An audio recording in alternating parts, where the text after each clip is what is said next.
Okay, good evening, everyone, and welcome to another exciting edition of our weekly Blockchain World. I am pleased to have you all joining us live on Zoom as we unpack the strategic intent and key takeaways of the recent blockchain press conference by Digital Assets Management Academy and the Department of Science, Technology, and Innovation. Just yesterday, Tuesday, in Abuja, DAMA Academy teamed up with Nigeria's Department of Science and Technology and Innovation, DSTI, for a Powerhouse International Press Conference under the theme, One Conference, Three Technologies, Endless Possibilities. Now, they spotlighted blockchain, digital assets, and AI, showing how these game changers can unlock massive opportunities for Nigeria and Africa. Now, whether you are a crypto newbie, a tech pro, or just curious about the future, this session will break it down in simple terms with real insights on what it means for our economy, innovation, and everyday lives. Now, let me introduce our fantastic guests, as always, who were right there at the event and are ready to share the inside scoop. First is Mr. Moses Obaje, fondly called the iProf, a blockchain expert and key voice in Nigeria's digital asset space. Next, we have Mrs. Shifra Poloma, our digital mama, a dynamic lady who believes that a civil servant who is not technologically informed will definitely be financially deformed when retired. You're highly welcome, my guests. Thank you for having us this evening. It's a pleasure being here once again. Good evening, Mr. Tochukwu, and to all our listeners.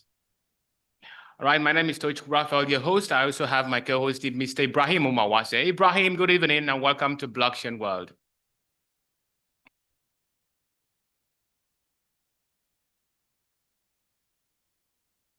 Mr. Ibrahim, can you hear me?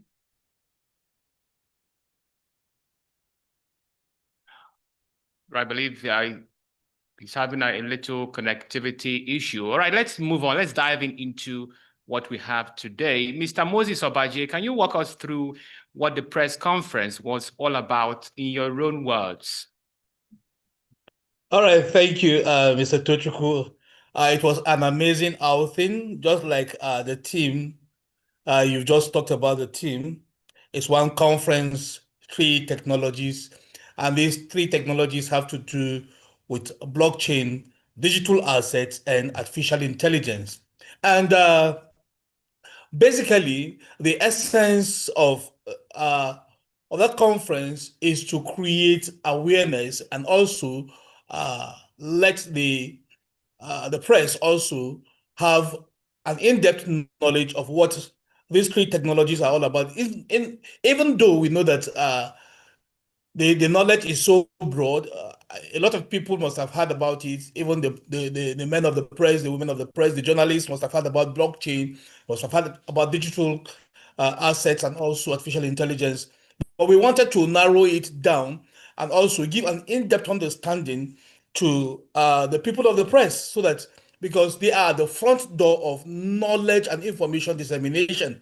And so that was the essence of the conference, which took place yesterday, so as to carry the press along, and so as once they get in-depth knowledge, once they get more insight into these three technologies and how it can be fusioned into the Nigerian economy, they will be able to dispense this information accurately and also with the right knowledge and understanding of the space. So that's just the essence of the press conference yesterday. And it was quite amazing because there was a series of engagements and clear-cut understanding of what these three technologies are all about, from Digital Assets Management Academy in partnership with Department of Science, Technology, and Innovation.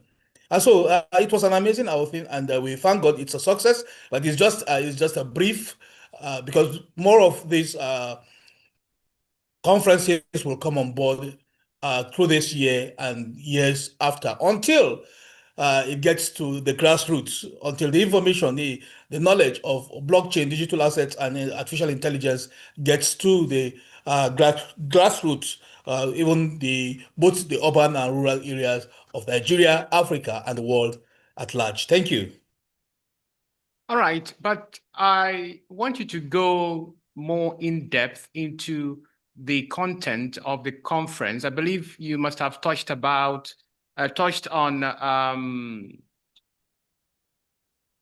blockchain, digital assets, and even artificial intelligence. So walk us through the crux of the conference, the crux of what you talked about. Now, the crux of the matter, just like I said earlier, has to do with blockchain itself, and because I feel, but at this point in time, Mr. Tochukwu, if I should wake you up, so Mr. Tochukwu, wake up. What is blockchain all about? You should be able to give you some little information with regards to to blockchain technology, and that's what we did. We tried as much as possible to do yesterday with regards to the press conference. We were able to talk about blockchain itself. We were able to talk about artificial intelligence. We were able to talk about digital assets. But that notwithstanding, let's have an insight into blockchain itself. Like we usually and normally define, uh, blockchain is more or less a digital open ledger. You understand? It's a digital open ledger that is transparent, that is secured, that is immutable, that you cannot delete any part of it actively without consultation with other nodes, because it's a set of connectivity in terms of security, whereby that's why it is called a chain. One chain is connected to the other, and you cannot delete any part of it without a consensus agreement, which is not possible. So anything that is placed on the blockchain is immutable, even though it is decentralized. No one can delete or add anything. It is transparent. It is very much secured with the cryptographic nature of it. So that is what the knowledge we tried to pass across to the pressmen and women as at yesterday. And when you talk about digital assets, these are assets that, yes, we call them digital because they appear digitally. They are not physical assets that you can touch, all right? You can feel at a point in time. Just like I used to tell people, even your own photograph that is on your phone is digital, so it is an asset. It is you decide what to do with it, you decide who to share it with, and at a point in time where you can share, you can sell, you can trade, you understand, it becomes an asset. It becomes an asset. I try as much as possible to put it in a layman's language that people will really understand. Now, when you talk of digital assets with regards to cryptocurrencies, these are currencies that, yes, they can be traded, they can be transferred from one person to another. They can be scarce also, because assets at times are always scarce in nature. And so therefore, I do not even call them cryptocurrencies. I call them digital assets. These are part and parcel of digital assets when we speak about digital assets. And like we all know, AI is a technology that has come to combine different sources of information to mimic mankind, to mimic me and you, and perform even better, getting sources of information from different angles, putting them together, and portraying them as a single information, which they do. Artificial intelligence does it better with a higher level of precision, even more than the humans that they do mimic. So these are some of the things we tried to portray to the press conference yesterday, using some use cases of that we use to have talked about on this space specifically, so that we can have a breakdown of these three different types of technologies that brought about the conference: the blockchain itself, the digital assets, and the artificial intelligence. Thank you. All right. Mrs. Thank you Poloma very has much, not Mr. joined. Ahmed. I don't think she's with us. No. He's having some problems with connectivity. Definitely. So, AI Prof, the press conference, a lot of people here are curious about, in Nigeria, a lot of governments have good policies, but implementing the policy is another thing. How confident are you that Department of Science, Technology, and Innovation are going to implement all the things that were highlighted by DAMA Academy regarding blockchain, digital assets, and artificial intelligence? Yes, the Department of Science, Technology, and Innovation have been, what I say, actively involved in what DAMA Academy is doing.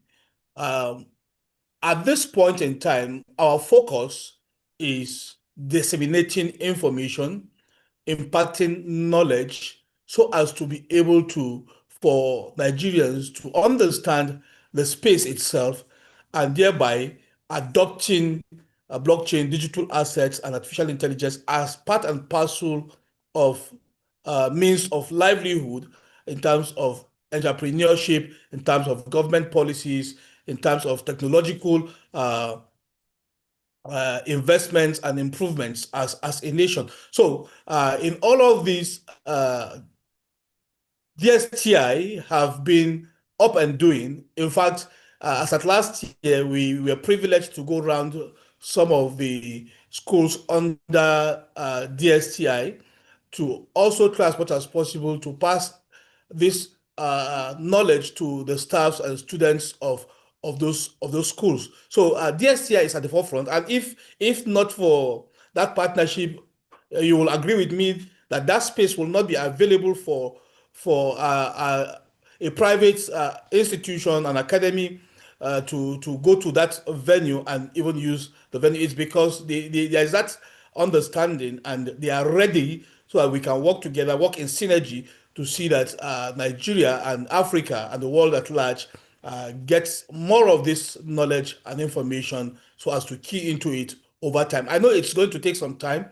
It's not something, it's not a one day off, it's not a monthly thing. It will take us some years, even as we continue to advocate and see that the vision comes to limelight. So DSTR have been cooperating and we'll continue to work with them until we have a breakthrough in this regard. All right. Mrs. Poloma, can you hear me, please? Yeah, I can hear you, but you may not see me well because my device went has technical it's a issue, bit but I can hear you. It's a bit bad because I would have loved if your video is bright enough for us to see you. I had to switch to another device, so that's why it's not clear before the other Okay, maybe device you would come try up. switching to another device while Mr. Obaje takes that question. All right, Mr. Obaje, DAMA is collaborating with DSTI. I would like to know what aspects does DSTI have to, what contribution does it make to that relationship that DAMA has with it? What is it in the aspects of technological tools? What actually is it contributing to the development of blockchain in Nigeria? All right, like we know, just like the name implies, Department of Science, Technology, and Innovation. Now, you'll agree with me that the blockchain, it's as far as we are concerned, is still an upcoming innovation, all right, technologically. It's also technically based, you understand, and also scientific. So DSTI, like the name implies, is an aspect of the government that has to do with innovations, technology, and science. And so their contribution in this regard is to see how more of these innovations can be brought to limelight, can be put into practice, you understand, by forming hubs, technological hubs, maybe that will try as much as possible to train people on blockchain, digital assets, entrepreneurship, and also provide us with access to other government institutions that we need to pass this message across to them, whereby we can also go in there, educate them both theoretically and practically. And also where the need arises, just like you saw yesterday, they gave us a venue to host the press conference, all right, which signifies to an extent the government will also put a listening ears to what we are doing. And also if the need arises where we need support from the government, I think DSTI will also be a very good channel whereby we can easily access the government for whatever type of assistance we might need. Maybe it might come where we need to build technological hubs around the country, maybe in different zones of the country where we will need maybe a strategic partnership with maybe the government of a state or the government of the nation. So there are a lot of things that are already in the pipeline, you understand. We are advocating that sooner or later, blockchain education should be inculcated into the Nigerian curriculum, you understand. And DSTI, which also has the educational aspect of part in as part of their mandate, you understand, will be able to push this forward so as to see how this comes to limelight. We're not talking about just primary education. We're looking at secondary and even tertiary institutions. And also we are looking at where DSTI can push for certifications with regards to blockchain education, you understand. In fact, we are looking at how even our certificates in Nigeria can be blockchain based. So all these things are in the pipeline. Discussions are ongoing, but like I said, it's not a 1 month thing, it's not a 1 year thing. It is going to be a continuous process over time. It's step by step, just like I made mention now, we are at the first stage, and the first stage is to see how we can educate the masses, pass out this knowledge, all right, and see how this knowledge can be adopted. The technology also can be adopted, and then we can move to other levels that are already in the pipeline where discussions are already ongoing. But for now, we are at this level of disseminating information and educating the public with regards blockchain, digital assets, and artificial intelligence. All right, you're still potentially and substantially at the level of dissemination of information about blockchain and artificial intelligence, right? Very well, very well. All right, thank you very much. Mrs. Poloma, what's your own take on this conference, and what key takeaways would you like Nigerians, to bring to mind always? Honestly, the press conference, actually, like Prof said, it's part of the sensitization and the education we are offering to the general public. But most especially, we chose the press conference because the media,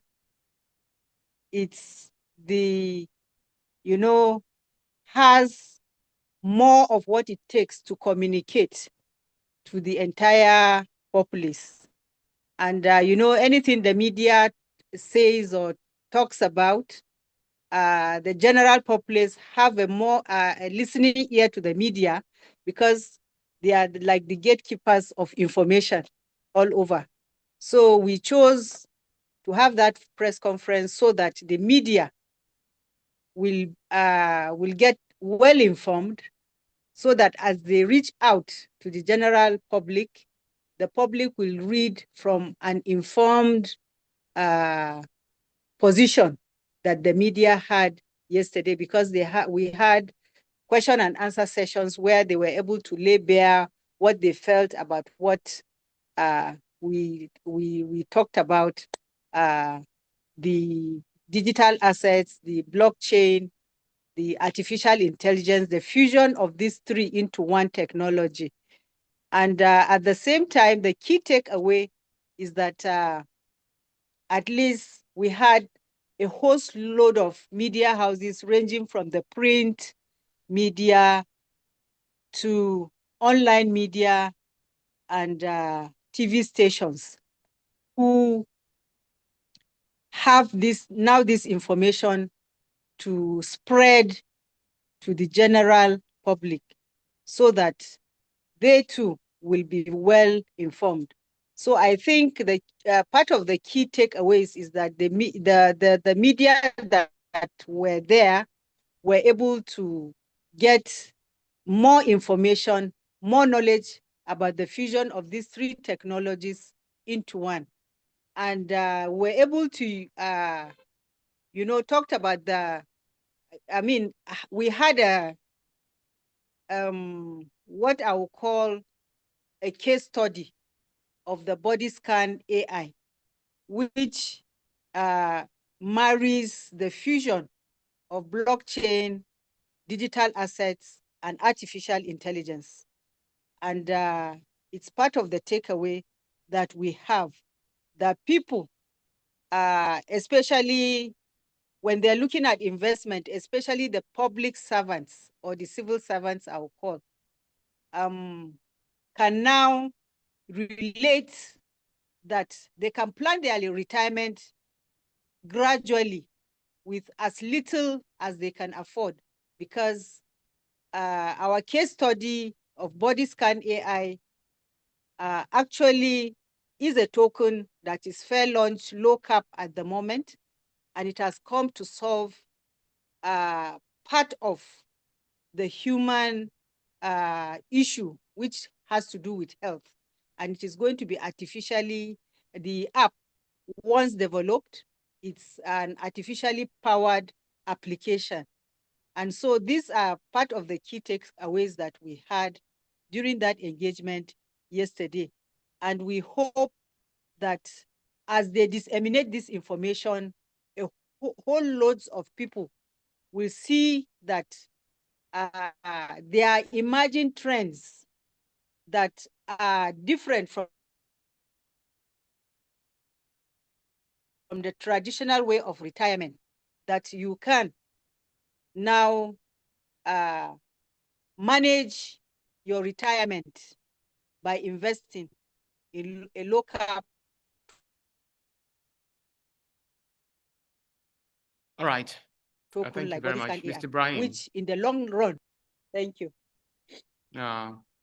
Thank you very much, Mrs. Shivra Poluma. You talk about introducing the digital assets to the curriculum of primary and secondary school, which is for me long overdue. But in our educational system, there is that belief that we went to school for the sake of for the sake of certificate, not for the sake of the knowledge. So you talk about the media being advocates of this project. I want to know whether there are other ways in which the people will not just have it in their own curriculum, but also have the passion and the will to learn and understand digital asset, because the world is moving towards that. Is there any plan for that from digital asset management to let the DSTI know that it is a very, very important project, and that Nigerians should not just learn as per learning for the sake of certificate, but learning because this is the future of global economy? Yeah. If you recall what Prof said,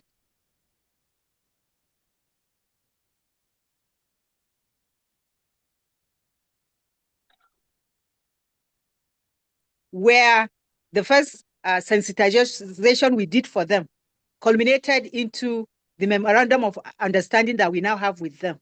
And basically, it's the one step at a time. After our sensitization with them, we went into collaboration and signed an MOU with them, which DAMA was able now to go through, to their 6 of the schools that are under their purview, to be able to disseminate this information to their teachers.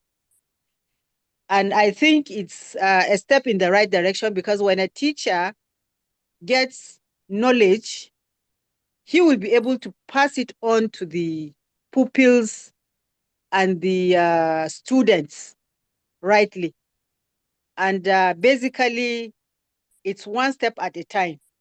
The collaboration has just started, and the DSTI is like a gateway for us to equally go around other institutions within Nigeria to be able to talk to them about blockchain, digital assets, and artificial intelligence. So basically, that's what we're doing. And it is, like Prof said, is a gradual process. One thing will lead to the other, where we'll now have a common ground where, even for you to even initiate to put blockchain in a curriculum, it has to go through the National Council on Education and things like that. So it's a process that we have already kickstarted with the right directorate that has the mandate for digital assets and innovations. So I think we're in the right place with them, and the collaboration we're having will stand the test of time. And that's just it. Thank you. All right. Let's continue the program. You're still watching Blockchain World on Diaspora Digital Media. If you have any question to ask or any suggestion, you raise your hand. I see you, and I will give you the floor. But in the absence of any question, let's continue this program. I would like to ask Mr. Obaje, what challenges does Nigeria still face in adopting blockchain widely? I know it is a gradual process, but what do you think the challenges are or will be? And how do we fix them? All right, Mr. Tochukwu, one of the greatest challenges is lack of knowledge. Lack of knowledge. When you begin to interact with people from different spheres of life, from different fields of professionalism, you will understand that there is this knowledge gap between in terms of blockchain, digital assets, and artificial intelligence. Because most of the times, let me not even use blockchain, let me use digital assets. All right. People don't really understand that even their photos, the documents they store online that are private to them, that they are assets. Your picture is an asset. And that's why you see in the entertainment world, right? There is this censorship right that you dare not go and just play my music without my authorization. It is an asset. You understand? So even your picture, for me to just pick your picture now and say, okay, I will just go and display your picture, you understand? It's an offense because it is an asset. I might go and use it to make money. What agreement do I have with you to use your asset? Because I used to make it clear to people that, you see, not just when we talk about digital assets, people begin to think about cryptocurrencies,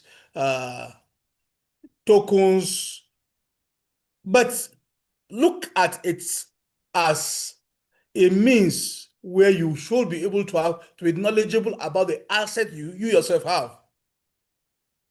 Because anything that is not physical, but you can own, you as a person can own it digitally, you can use it digitally, you can sell it digitally. It's an asset. And the value that comes from that asset is based on its use, is based on its scarcity, and it is based on its demand. But a lot of people do not have this background knowledge. And when you come to blockchain, people only think about cryptocurrencies. But blockchain today has gone beyond cryptocurrencies. The banks use blockchain, even if they will not come out and tell you it is blockchain. The hotels use blockchain. Electricity, there is blockchain. In health, there is blockchain. In real estate, there is blockchain. So it is a broad spectrum that people need to be knowledgeable about so that they can know where to key in. Apart from the knowledge itself, adoption matters.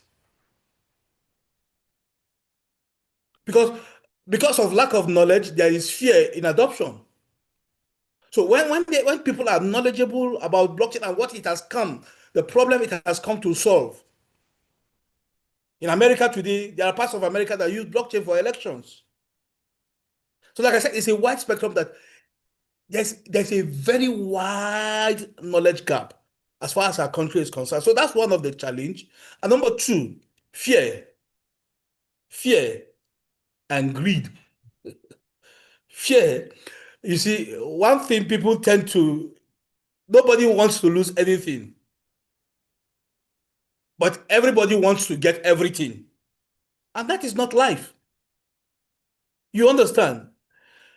People are afraid of losing when they invest in digital assets, more of maybe cryptocurrencies, but people still want to make very good money from such areas also.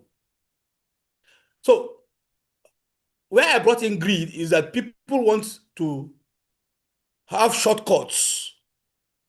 All right? They want to get shortcuts. And that shortcut might lead you to the longest cut. You understand? Instead of being greedy, instead of being selfish, seek knowledge and acquire patience, because the space, as at this moment, requires patience. And that's why we will always tell you we are not your financial advisors, but at the same time, we'll still advise you to stake in what you can afford to lose. We're not saying you are going to lose. No, as far as you have knowledge in real blockchain, cryptocurrency projects, there is no loss. Your loss comes as maybe part of your greed or lack of knowledge. Because some people, because of greed, they see maybe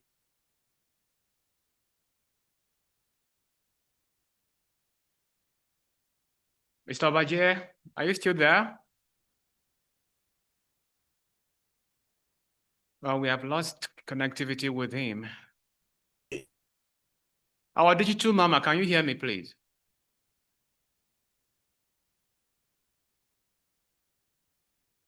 Mrs. Poloma. Right, I believe we are having an issue with the internet. All right, Mrs. Poloma, can you hear me, please? Yeah, I can hear you. Okay. You know, some people take this cryptocurrency and blockchain, you know, as a side hustle. When you ask somebody, you know, what job are you doing? The person might mention either teaching, you know, trading, physical trading in the market and all that, and still say that I do crypto as a side work, a side hustle. While others would say, when you ask them this question, what do you do for a living? They say that they are crypto traders. So I would like to ask, can blockchain offer a full-time employment, you know, for people, both young and old?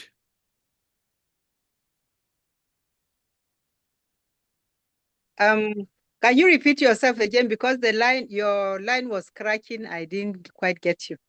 All right, but you can hear me now, right? Yeah, perfectly now. All right, I said, can blockchain and cryptocurrency be a full-time or offer a full-time employment for people both young and old? Yeah, absolutely. If one wants to take that line, why not? One can, there are some people that I know that all they do is, as a lifestyle is, trading and then investing in digital assets. That's all they do. So why not? It is possible. And it doesn't matter the age group. As long as you have that passion, as long as you have acquired the knowledge, because knowledge is key. Once you have the knowledge and feel that you can take blockchain digital assets as a full-time hustle, why not? You can. But you discover that most people, because it doesn't really take much of your time, you can take it as a side hustle as well. I've been in this space since 2016, even while I was working. But it never really interfered with my work because at my spare time, when I close from work, I could go through and navigate either trade or check on investments I can do. So it's why not? One can take it as a full-time business or employment or livelihood, I'll call it. It's that simple. Thank you. All right, wonderful. Yeah. Mr. Baje? Yes, I'm back.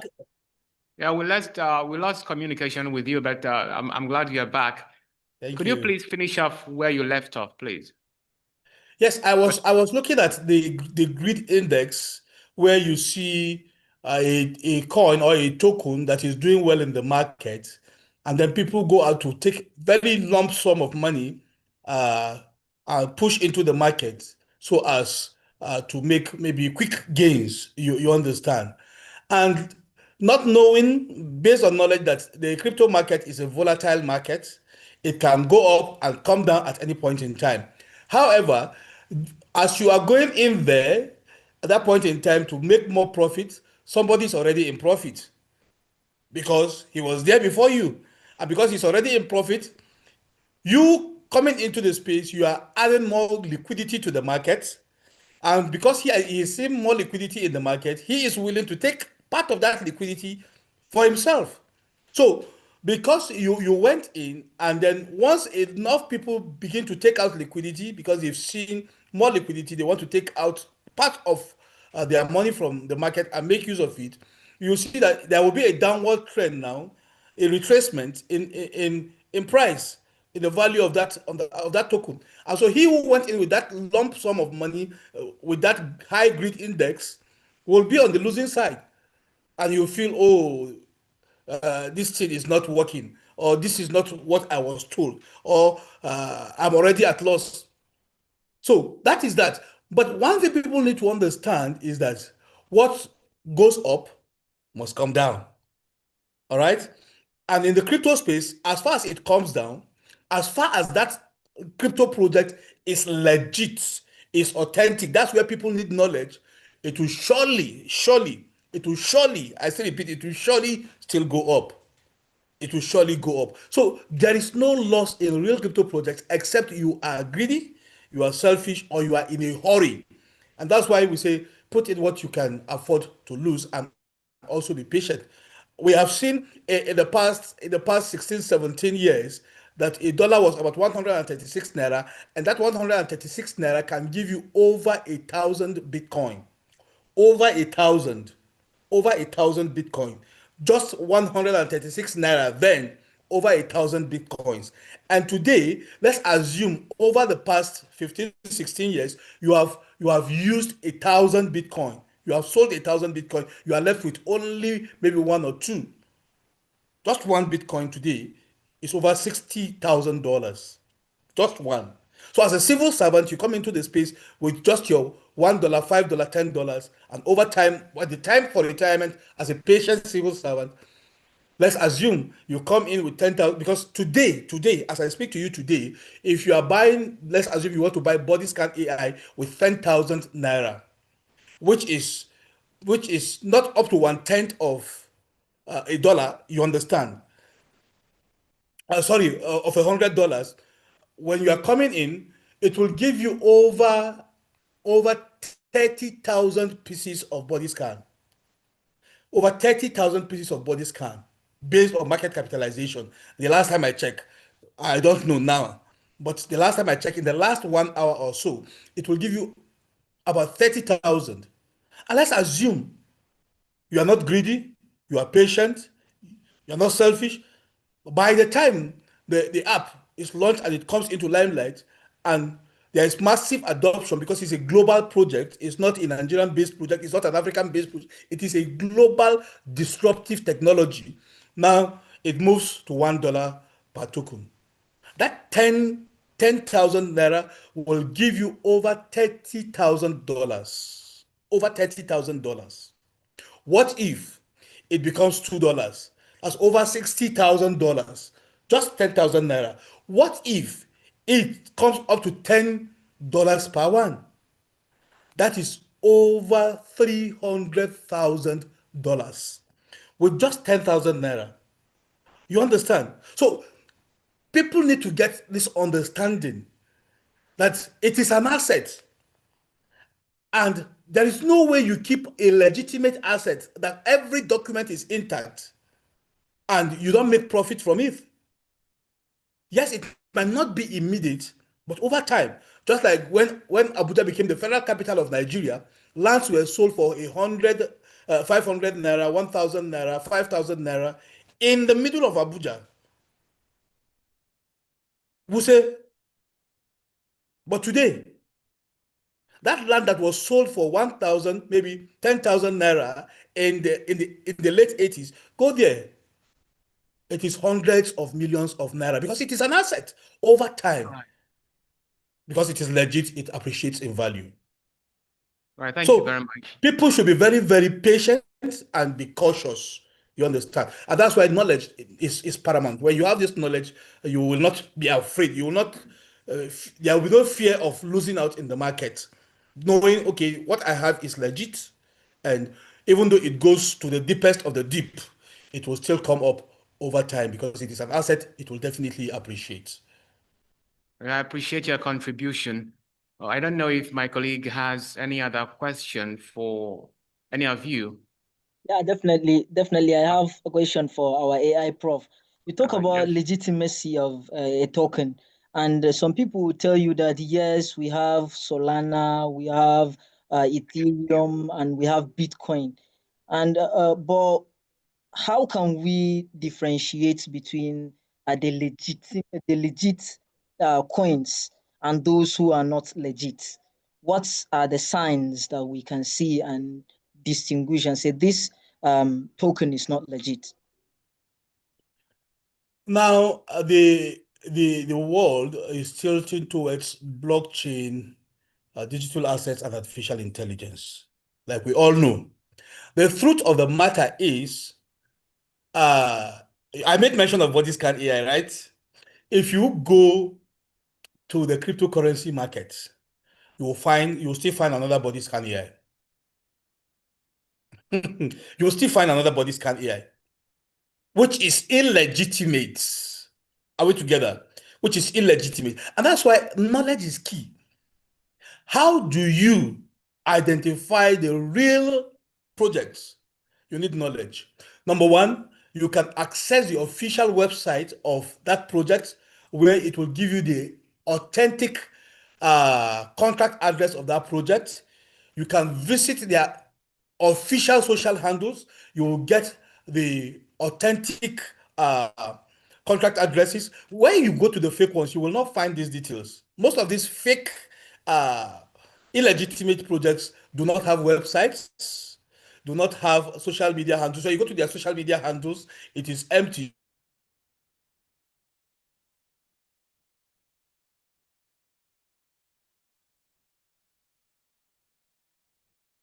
Mr. Baje? Yes. I don't know whether I'm still audible. We can hear you, please. Just round off briefly. Because we are running out of time. Are you still with us, Mr. Obaje?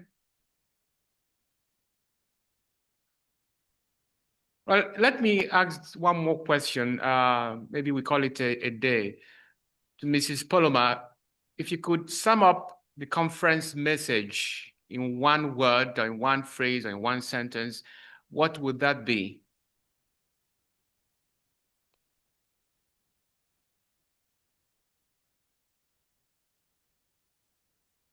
You are Can't muted hear now. you. You are muted. Oh, sorry. In summary, we gave information dissemination on blockchain digital assets management using the media to the Nigerian public.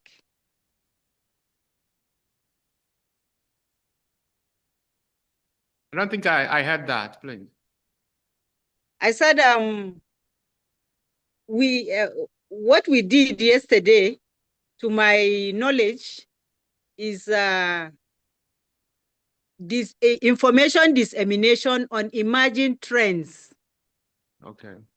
Especially blockchain, digital asset, and artificial intelligence to the Nigerian public. That was what we did yesterday. All right, Thank but you. how often do you, does your organization want to be having this kind of conference? Because you need to be, keep the public abreast with developing issues, developing stories in regard to your relationship or a partnership with the government. Yeah, as just like you said, in fact, we are always available. Our social media handles are alive. Our community are all over the social media. We are on Facebook, we are on Twitter, we are on Telegram, and we keep having conversation, just like what we're having now with DDM.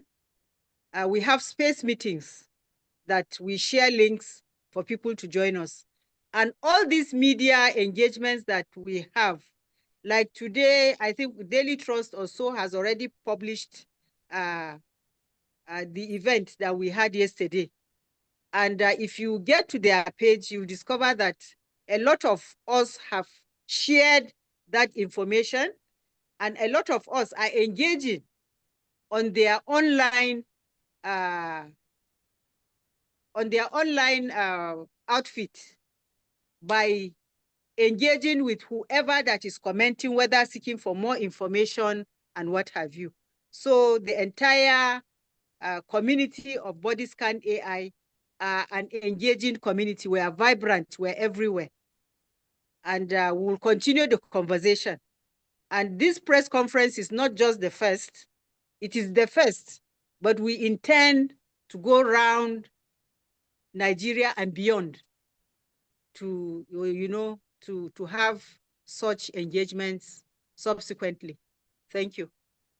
Right, Mr. Moses Obaje, our iProf, and Mrs. Shifra Poloma, our digital mama. It's nice to have spoken with two of you. It's always my pleasure to welcome you on DDM. Thank you for your contribution and time. We are going to meet some other time for you to continue your good work in the crypto and blockchain space. Thank you very much. You're very much welcome. Thank you for having us. Thank you for having us. Right, viewers, if you like this video and our program, do not hesitate to hit the like button, make your comments, share this video, and subscribe to DDM TV. From me, Toshku Raphael, and Ibrahim Umawase, is bye-bye. See you next week for a fresh edition of Blockchain World.